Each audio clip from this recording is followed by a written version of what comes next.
الرحمن الرحیم۔ ناظرین السلام علیکم۔ رمضان شریف کی آمد ہے۔ اس مہینے کی آمد کے ساتھ ہی ہمارے اندر نیکی کا جذبہ پروان چڑھ جاتا ہے، اور خاص طور پہ جب نیکی کا جذبہ پروان چڑھتا ہے دین سیکھنے کا شوق بھی پڑ جاتا ہے۔ اور بدخط قسمتی کے ساتھ ہمارے ٹیلی ویژنوں پہ ہمیں جو دین سکھانے والے ہیں ان کے حالات کیا ہے، اور جن سے ہم دین سیکھتے ہیں وہ معمولات کیا ہیں، اس پہ بات کرنے سے قبل میں یہ کہنا چاہوں گا، اگر کسی بندے نے ٹیلر ماسٹر بننا ہو وہ ٹیلر ماسٹر سے رجوع کرے گا۔ اگر کسی بندے نے علاج معالجہ سیکھنا ہو تو وہ کسی طبیب سے جا کے رجوع رابطہ کرے گا۔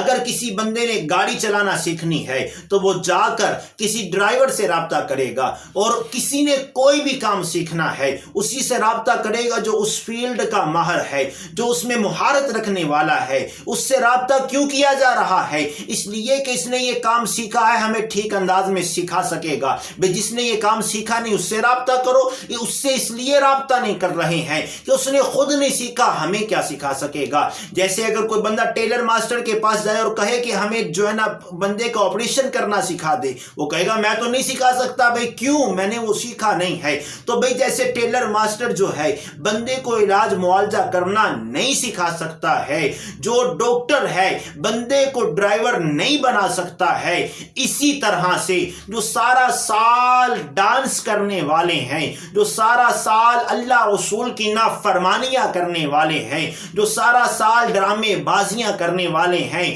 رمضان کے مہینے کے آتے ہی، برکتوں والے مہینے کے آتے ہی وہ بھی دین ہمیں نہیں سکھا سکتے ہیں۔ جس طرح سے کپڑے سلائی کرنا درزی کا کام ہے، جس طرح سے ڈرائیونگ سکھانا ڈرائیور کا کام ہے، جس طرح سے علاج معالجہ ڈاکٹر کا کام ہے، اسی طرح سے دین سکھانا عالم دین کا کام ہے۔ دین سیکھنے کے لیے عالم دین سے رجوع کیجئے۔ اب ٹیلی ویژن پہ جو آ کے ایکٹرز بیٹھتے ہیں، جو سارا سال دین کی بات تک کیا دین یاد جنہیں نہیں ہوتا ہے، اور جو جانتے نہیں دین ہے کیا، میں تو یوں کہوں گا کہ میرا یہ بھی عقیدہ ہے کہ انہیں یہ بھی نہیں پتا مسلمان کا مطلب کیا ہے، مسلمان کسے کہتے ہیں یہ بھی پتا نہیں، اور ہمیں دین سکھانے آ گئے ہیں۔ دین کی باتیں کریں گے صرف رمضان میں، جب رمضان گزر جاتا ہے نہ انہیں رمضان سے پہلے دن یاد ہوتا ہے نہ رمضان کے بعد دین یاد رہتا ہے۔ ناچنے گانے والے، اور ان سے ہم بھی بڑے شوق سے دین سیکھنے کی باتیں کرتے ہیں۔ آؤ میں بتاتا چلوں کہ اللہ کے حبیب ناچنے گانے والوں کو کتنا ناپسند فرماتے ہیں، ڈرامے بازوں کو کتنا ناپسند فرماتے ہیں۔ حضرت صفوان بن امیہ رضی اللہ تعالی عنہ یہ جو بات کرنے لگا ہوں، تبیان القرآن جلد اول اور صفحہ نمبر 275 سورہ بقرہ کی تفسیر کے اندر یہ بات موجود ہے۔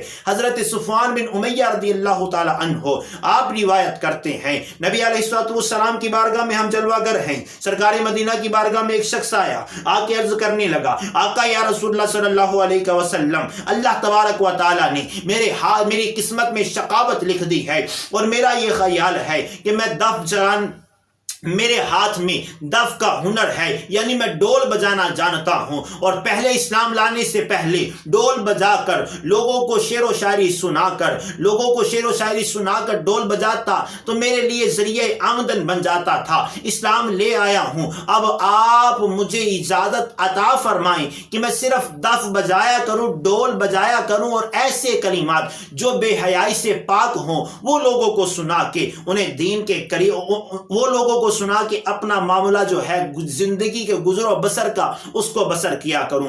اللہ کے حبیب فرمایا کہ اگر تم نے اس سے پہلے مجھ سے اجازت طلب کی ہوتی تو میں تمہیں اب اجازت طلب کرنے پہ سخت سزا دیتا، اور فرمایا کہ اللہ کے دشمن میرے پاس سے اٹھ جا، اللہ کے دشمن میرے پاس سے اٹھ جا۔ غور کرو، جو صرف دف بجانے والا ہے، ڈول بجانے والا ہے، اسی اللہ کے حبیب دشمن کہہ رہے ہیں رب کا، تو جو ناچنے والا بھی ہوگا، جو گانے والا بھی ہوگا، اللہ کے حبیب اسے کتنا ناپسند فرماتے ہوں گے۔ جو صرف ڈول بجانے والا ہے، جو دف بجانے والا ہے، ڈول بجانے والا ہے، اسے اللہ کے حبیب نے اپنے پاس سے اٹھایا اور فرمایا جا کے توبہ کر، تو جو ناچنے گانے والے ہیں اسے اپنا دین سکھانے کے لیے کیسے پسند فرمائیں گے؟ جو ناچنے گانے والے ہیں اگر انہیں دین کا پتہ ہوتا تو یہ ناچتے اور گاتے ہی کیوں؟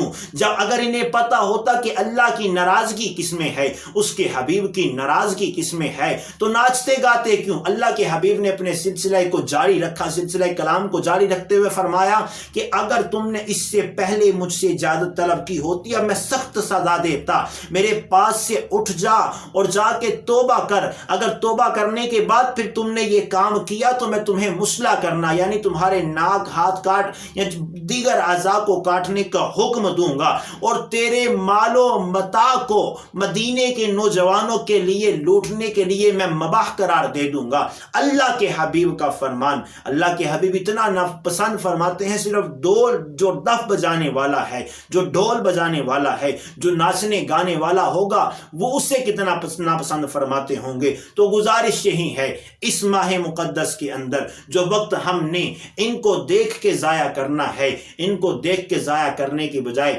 اللہ اس کے حبیب کی رضا کے لیے نیک اعمال کرتے ہوئے گزاریں۔ اللہ تبارک و تعالی ہم سب کو